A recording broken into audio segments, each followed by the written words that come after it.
हर खबर पर होगी आपकी पकड़। डाउनलोड कीजिए एबीपी लाइव ऐप।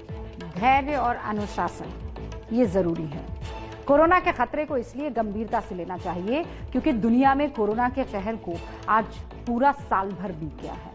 आज से ठीक एक साल पहले ही चीन के हुबेई प्रांत में कोरोना का पहला केस सामने आया था। तब से लेकर आज तक हम हर दिन कोरोना से जंग लड़ रहे हैं, लेकिन अभी तक इस वायरस की कोई काट हमारे हाथ में नहीं लगी है।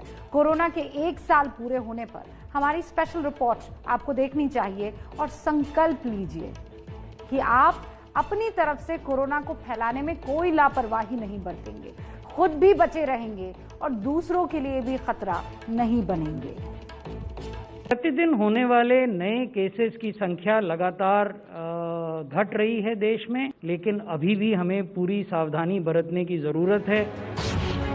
देश का स्वास्थ्य मंत्रालय आज जब कोरोना से जुड़े तमाम आंकड़े रख रहा था तो सुनकर संतोष हो रहा था कि कोरोना से लड़ाई में हम रोज एक कदम आगे बढ़ रहे हैं। लेकिन हमें ये भी नहीं भूलना चाहिए कि कोरोना से अभी हमारा पीछा छूटा नहीं है।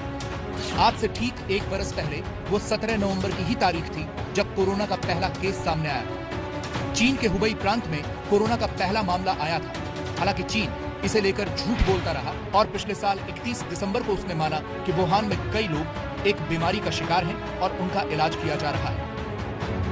लेकिन सवाल ये नहीं कि कोरोना का पहला केस कब आए, सवाल ये है कि एक साल बीत जाने के बाद हम कोरोना के खिलाफ इस जंग में कहां खड़े। हमारे यहाँ जो मृत्यु की दर है कोविड से वो लगातार घट रही है, लेकिन अनेक देश ऐसे हैं वेस्टर्न वर्ल्ड में जहां की ये संख्या लगातार बढ़ रही है। आंकड़े कहते हैं कि दुनिया में कोरोना से जूझ रहे देशों में भारत दूसरे नंबर पर है। भारत में कोरोना संक्रमित लोगों का आंकड़ा 88 लाख को पार कर चुका है।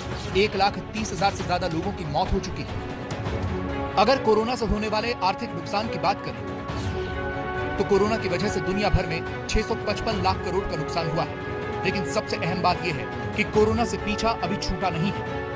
सेहत की बात करें तो वैक्सीन बनाने पर देश और दुनिया में लगातार काम हो रहा है। वैक्सीन बनाने वाली कंपनियों की बात करें तो फाइजर का दावा है कि शुरुआती ट्रायल में उसकी वैक्सीन 90% असरदार साबित हुई। अमेरिका की मॉडर्ना 95% असरकारक होने का दावा कर रही है और रूस की स्पुतनिक का दावा है कि उसकी वैक्सीन 92% कारगर है। लेकिन भारत के लिहाज से कोरोना की कोई कारगर वैक्सीन अभी तक सामने नहीं आई। उल्टा कोरोना अब लोगों को मानसिक तौर पर बीमार बना रहा है।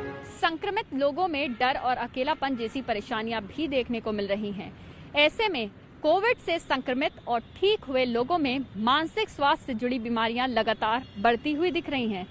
ऐसे में एंजाइटी, डिप्रेशन और पैनिक अटैक जैसी चीजें ज्यादा हैं। रिसर्च में जो बातें सामने आ रही हैं, उसके मुताबिक कोरोना से संक्रमित लगभग 18% लोगों में मनोरोग की समस्या हो रही है। संक्रमण के 14 से 90 दिनों के भीतर ये परेशानी सामने आ रही है।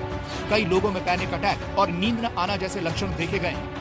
अगर आप होम आइसोलेशन में हैं तो आपके जो भी डॉक्टर हैं, अगर आप ये सिम्टम्स नोटिस करते हैं तो तुरंत आपके डॉक्टर को ये बताएं। इसकी दवाइयाँ, इसका इलाज अवेलेबल है। फियर, डर और अकेलापन, ये 3 चीज़ें हैं जो बहुत तेज़ी से उनके मन में बढ़ रही हैं। इसके अलावा अगर वो ठीक होते हैं, डिस्चार्ज होते हैं, तो अभी भी सोसाइटी में कहीं ना कहीं है कि इनको कोरोना हुआ है, तो थोड़ा सा हर व्यक्ति अपने आप को बहुत ही कटा हुआ महसूस करता है, बहुत ही आइसोलेटेड महसूस करता है। कुल मिलाकर देखें तो कोरोना सिर्फ हमें बीमार ही नहीं कर रहा, उसके कई साइड इफेक्ट्स भी हैं जो हमारी मुसीबत बढ़ाने के लिए काफी है। ऐसे में सबसे बेहतर यही है कि जितना हो सके उतनी सावधानी बरती जाए, क्योंकि फिलहाल हमारे हाथ में वही है।